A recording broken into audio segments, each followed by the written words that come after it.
थोड़ा वेट कर लेते हैं गाइस, थोड़ा वेट कर लेते हैं।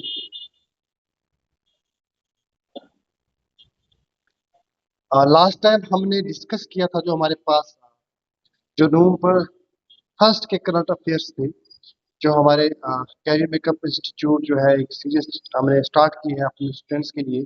जो बच्चे भी करंट अफेयर्स को जिनको लेकर डर है कि करंट अफेयर्स कैसे कंप्लीट करें, करंट अफेयर्स को हम कैसे करंट अफेयर्स को कंप्लीट करके मैक्सिमम मार्क्स हम स्कोर कर पाएंगे करंट अफेयर सेक्शन से। तो हमने एक इनिशिएटिव जो है वो स्टार्ट किया है।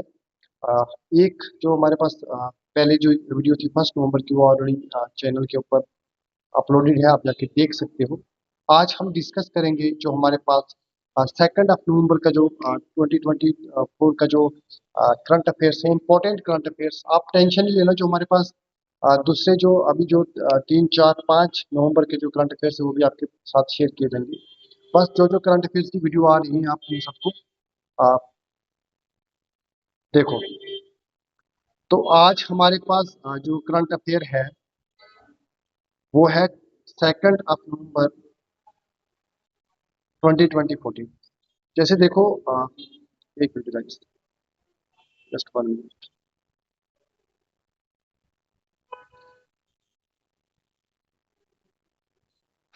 अगर हम नवंबर 2 की बात करें, कुछ हिस्टोरिकल सिग्निफिकेंस है इसकी। नवंबर 2 1841 में हमारे पास जो अकबर खान थे, अ, जो एक किंग थे, उन्होंने शाह शाह शुजा के अगेंस्ट रिवॉल्ट किया था, और जिसमें उन्होंने शुजा शाह या शाह शुजा को डिफीट कर दिया था। अब आपको ये पता होना चाहिए कि शुजा शाह कौन था। शुजा शाह था कौन? एक मिनट। देखो, शुजा शाह जो था या शाह शुजा जिसको बोलते हैं हम, जो शाह शुजा था ये जहांगीर का बेटा था। जहांगीर सर, बस इतना याद रखना कि अकबर और जो शुजा शाह के बीच में जो फाइट हुई थी हमारी, तो उसमें अकबर खान जीत गया था। उसने अफगानिस्तान में इसको डिफीट कर दिया था, आ, शुजा शाह को। ठीक है। और आपको एक चीज याद होगी कि 2008 के बाद जितने भी हमारे पास पेंशनर्स थे कि जो रिटायरमेंट के बाद जो है पेंशन है, वो स्कीम जो है वो विड्रा कर ली। अब जो भी 2008 के बाद जो भी हमारे पास रिक्रूटमेंट हुई है, उन रिक्रूटमेंट में जो भी इंसान अपनी सर्विस टेन्योर को कंप्लीट करेगा उसके बाद पेंशन जो है वो उनको नहीं, ये भी याद रखें। और 2 नवंबर 1834 को हमारे पास एक शिप था, इसका नाम था एटलस, जो मॉरिशस में पहुंचा था, जिसने इंडियन बाइबल्स कैरी की थी और जहाँ पे एमिग्रेंट डे को सेलिब्रेट किया था, ये भी याद। ओके। और एक और अगर थोड़ा पीछे चले हम, 1534 में 2 नवंबर में जो हमारे फोर्थ गुरु थे सिख के, रामदास जी, उनका जन्म हुआ। तो अगर आपको कोई पूछे कि जो रामदास जी का जन्म था, जो फोर्थ सिख गुरु थे, उनका जो बर्थ एनिवर्सरी है वो हर साल कब सेलिब्रेट करते हैं, तो हिस्ट्री पॉइंट ऑफ व्यू के लिए बहुत ज़्यादा इंपॉर्टेंट क्वेश्चन बन जाता है। वो होता है 2 नवंबर।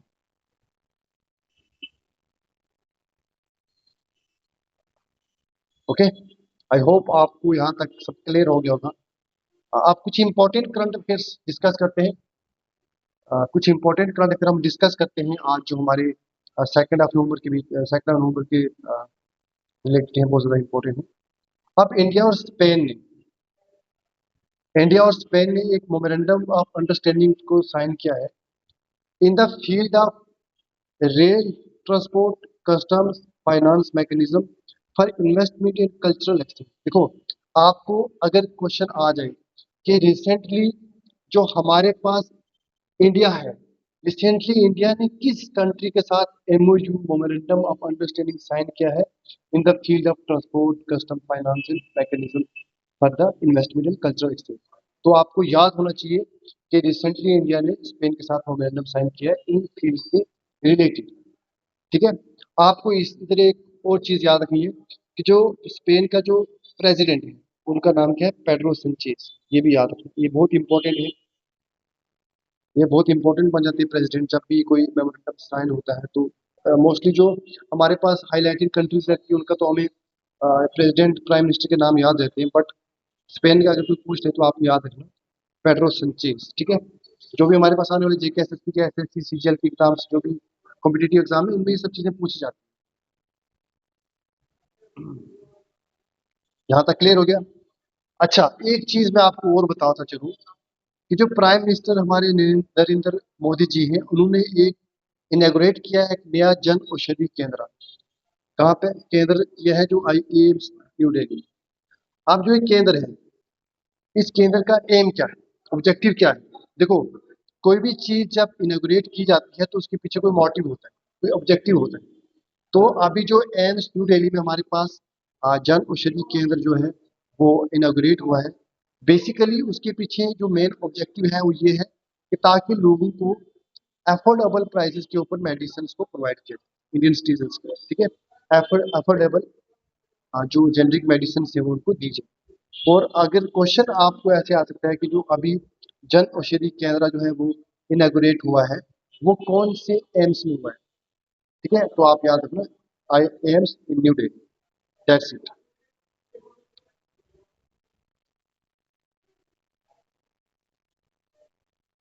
अच्छा जी, बहुत इंपॉर्टेंट क्वेश्चन है। विपुल कुमार जी जो है, जो हमारे पास न्यू चेयरमैन बने हैं airport authority of India. Airport authority of India जो कि मैनेज करती है जितने भी हमारे पास एयरपोर्ट्स हैं, जितने भी हमारे पास फ्लाइट्स हैं, जो भी, उन सब को मैनेज करती है हमारे पास एयरपोर्ट अथॉरिटी ऑफ इंडिया। अब एयरपोर्ट अथॉरिटी ऑफ इंडिया के रिलेटेड दो आपको चीजें पता होनी चाहिए कि जो एयरपोर्ट अथॉरिटी ऑफ इंडिया है, एएआई, जो एएआई है, ये एक कॉन्स्टिट्यूशनल बॉडी है, ये एक स्टैट्यूटरी बॉडी है।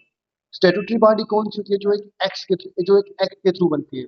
वो कॉन्स्टिट्यूशनल बॉडी जो एक एक्ट के थ्रू बने उसको हम बोलते हैं स्टैट्यूटरी बॉडी।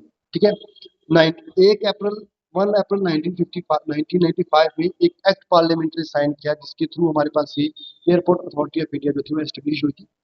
दो दो अथॉरिटी को मर्ज करके ये एक एयरपोर्ट अथॉरिटी जो वो थी बनी थी हमारे पास। एक तो थी हमारे पास नेशनल एयरपोर्ट अथॉरिटी और एक थी international airport authority of India. तो ये दोनों याद रखना, NAA नेशनल एयरपोर्ट अथॉरिटी और international airport authority of India. ये दो अथॉरिटीज जो थी, ये दो जो हमारे पास इंस्टीट्यूट थे, ये दोनों मर्ज होके हमारे पास 1995 में एयरपोर्ट अथॉरिटी ऑफ इंडिया की फॉर्मेशन हुई थी। और अभी रिसेंटली जो न्यू चेयरमैन बने हैं हमारे पास, वो विपुल कुमार जी बने हैं। ये एग्जाम पॉइंट ऑफ व्यू के लिए बहुत ज्यादा इंपॉर्टेंट क्वेश्चन है, तो ये आपको पता होना चाहिए। ये इंपॉर्टेंट नहीं है आपके लिए।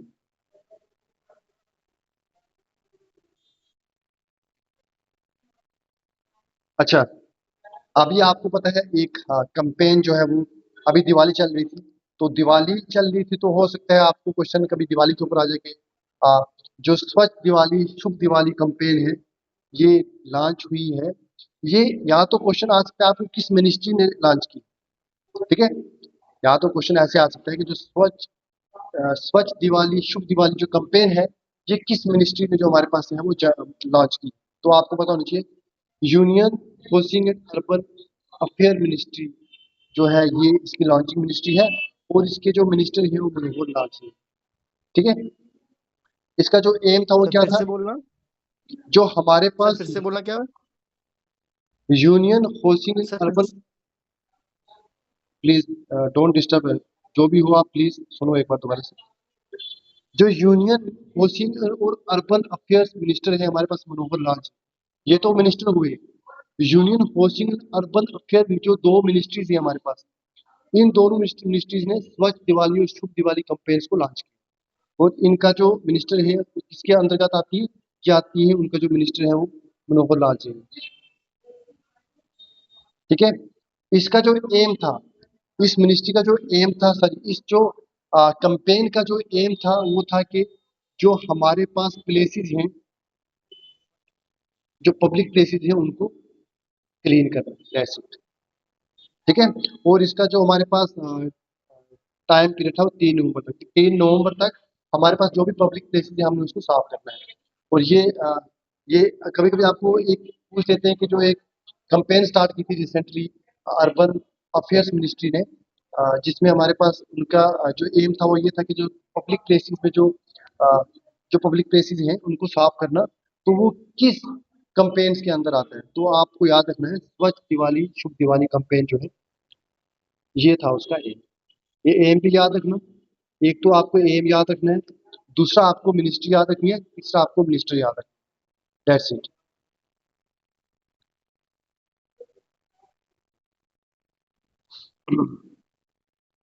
अब हमारे पास एक्सपोर्ट है, ठीक है। 5 time grand slam singles champion Maria Sharapova and American twin Bob and Mike Branch have been inducted in the international tennis hall.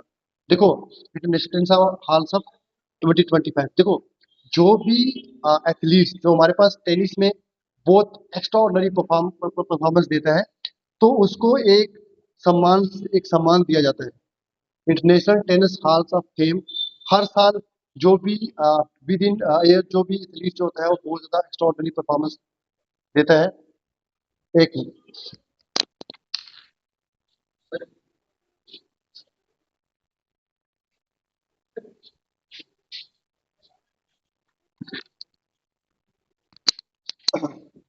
जो भी हमारे साथ पास, एक मिनट यार, एक minute wait guys.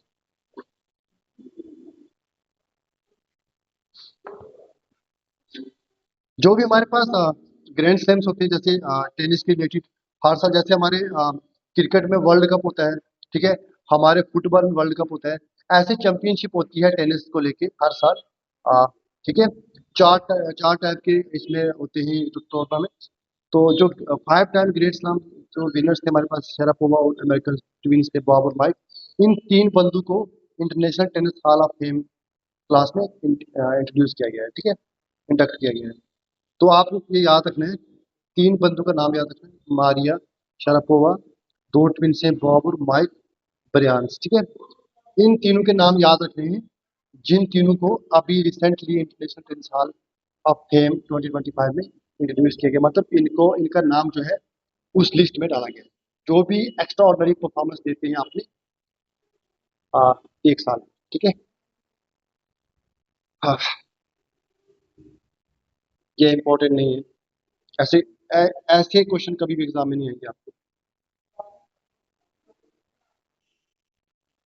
Appointment committee, हाँ, यहाँ पे देखो इसमें सबसे इंपॉर्टेंट चीज है नफेड। नफेड के बारे में आपको पता होना चाहिए, पहले देखते हैं कि सर, हाँ जी। एक्सक्यूज मी सर, हम्म। स्क्रीन नहीं शो हो रही है सर। स्क्रीन शो नहीं हो रही है, कोई बात नहीं, कोई बात नहीं, मैं रिकॉर्डिंग लेक्चर आपको मिल जाएगा। हाँ जी। जो भी हमारे पास अपॉइंटमेंट कमेटीज हैं, ठीक है, कैबिनेट की, उसका जो एक नाम है दीपक अग्रवाल। दीपक अग्रवाल जी को मैनेजिंग डायरेक्टर बना दिया है इसका, नफेड का।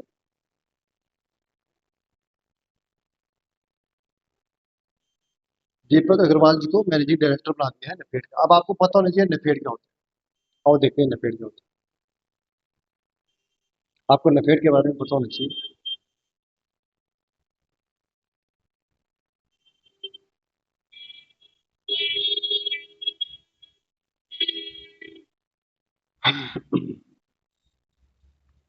नफेड के बारे में आपको पता होना चाहिए, ठीक है।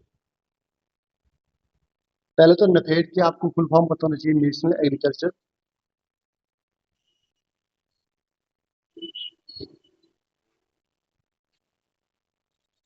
Agriculture corporation,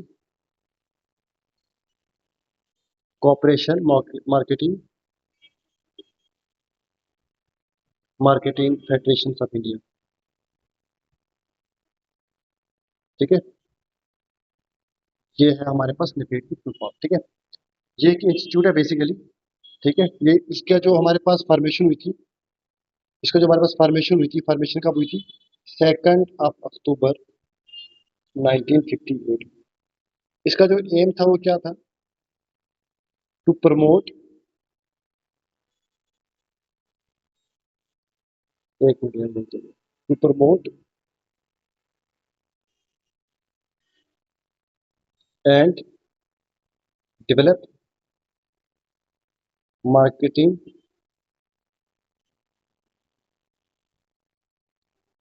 and storage of agriculture and forest product. कि आ, जो भी हमारे पास एग्रीकल्चर रिलेटेड और फॉरेस्ट रिलेटेड प्रोडक्ट्स हैं, उनकी मार्केट को डेवलप करना और उनको स्टोरेज के लिए, मतलब उनकी स्टोरेज को डेवलप करना, हमने मैक्सिमम स्टोर करना है और मैक्सिमम उनकी मार्केट्स बनानी है। नेफेड का जो बेसिक एम था वो यही था। ठीक है। नेफेड एक इंस्टीट्यूट है, इसका जो जो है national agricultural operation marketing federation of India, जो 2 अक्टूबर 1958 में जिसकी फॉर्मेशन हुई थी। इसका जो एम था कि जो भी हमारे पास फॉरेस्ट रिलेटेड और एग्रीकल्चर रिलेटेड प्रोडक्ट्स हैं, उनकी मार्केट को डेवलप करना और उनकी स्टोरेज को डेवलप करना। That's it.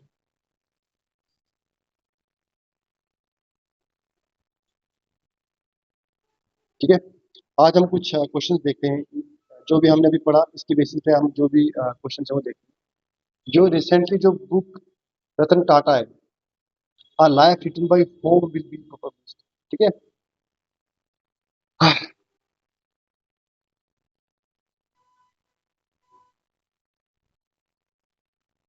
अब ये पब्लिश किसने की है? ये पब्लिश किया थॉमस मैथ्यू मैथ्यू ने। एक आपको क्वेश्चन आ सकता है कि जो एक लाइफ रिटन बुक है रतन टाटा जी के ऊपर, वो पब्लिश किसने की? वो किसने पब्लिश किए? वो किया थॉमस मैथ्यू जी ने। दूसरा क्वेश्चन है, who has recently partnered with Solex energy to finance the solar project. कि अभी सोलेक्स एनर्जी जो एक ऑर्गेनाइजेशन है, उसको किसने फाइनेंस किया है ताकि सोलर प्रोजेक्ट मैक्सिमम इंडिया में डेवलप हो सके? ठीक है। एसबीआई ने किया है, स्टेट बैंक ऑफ इंडिया ने, पंजाब नेशनल बैंक ने, बैंक ऑफ बड़ौदा ने, या फिर रिजर्व बैंक ऑफ इंडिया ने। तो एसबीआई जो है, जो 1921 में बना था। ठीक है, 1921 में बना था। इसकी जो हमारे पास एसबीआई है, एसबीआई जो है वो फाइनेंस करेगा हमारे पास सोलेक्स एनर्जी को, ताकि मैक्सिमम सोलर प्रोजेक्ट हमारे इंडिया में बन सके।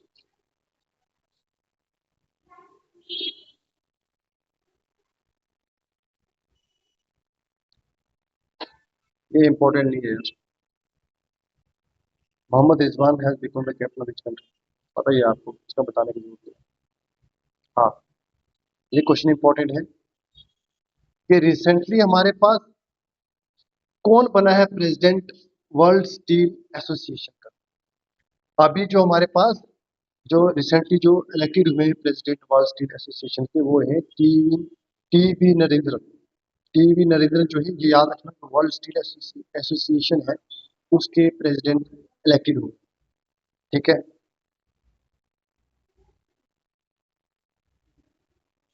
और ये सेकंड इंडियन है। जो पहले थे हमारे पास इंडियन जो वर्ल्ड स्टील एसोसिएशन के प्रेसिडेंट बने थे, वो थे हमारे पास सज्जन जिंदल जी। ये भी याद रखना।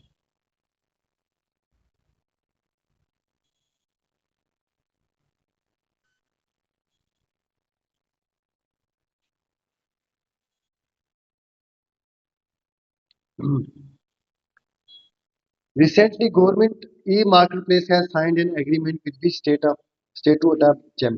कह रहा है किस गवर्नमेंट जो ई मार्केट प्लेस है उसने एक एग्रीमेंट साइन किया है किस स्टेट के साथ जेम को अडॉप्ट करने के लिए?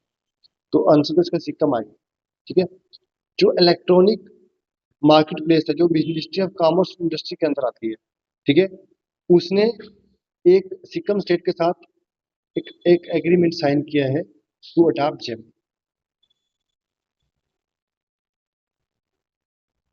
ठीक है। अच्छा, जो प्राइम मिनिस्टर मोदी जी हैं, उन्होंने एक फेमस शोराई पेंटिंग जो है अभी प्रेसिडेंट, एक कंट्री के प्रेसिडेंट को गिफ्ट की है। पहले आपको बताना चाहिए कि शोराई पेंटिंग क्या है। शोराई पेंटिंग बेसिकली झारखंड की है और इसको जे टैग मिला हुआ है। ये भी याद रखना, जे टैग जो ग्राफिकल इंडिकेशन होती है किसी भी रीजन की, जो एक स्पेसिफिक पेंटिंग होगी, कोई हमारे पास कुछ भी हो सकता है, कोई भी जो एक रीजन की, किसी स्टेट की, किसी एक पर्टिकुलर प्लेस की, जो भी आ, एक कोई परफेक्ट या कोई बहुत स्पेसिफिक चीज होती है, उसको ग्राफिकली इंडिकेट किया जाता है, उसको बोलते हैं जे टैग। ठीक है। तो वर्ल्ड लेवल पर उसको एक इंडिकेशन मिलता है। तो जो छोराई पेंटिंग है, आपको बतानी चाहिए वो अभी झारखंड की एक पेंटिंग है जिसको जीआई टैग मिला हुआ है, और नरेंद्र मोदी जी ने जो हमारे पास रशिया के प्राइम मिनिस्टर हैं उनको ये गिफ्ट किया। रशिया के प्राइम मिनिस्टर आपको, सॉरी, प्रेसिडेंट कौन है? Vladimir Putin. ठीक है, उनको भी गिफ्ट किया।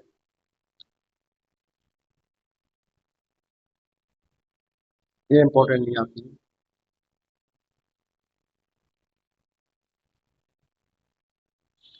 अभी जो हमारे पास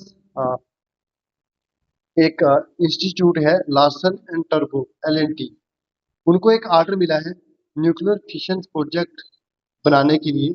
किस कंट्री?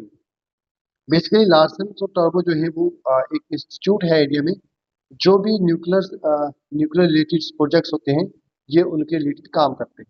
ठीक है, लार्सन टोर्सो को अभी रिसेंटली फ्रांस में ऑर्डर मिला है कि आप वहाँ पे अपने न्यूक्लियर फ्यूजन प्रोजेक्ट्स को लॉन्च करो।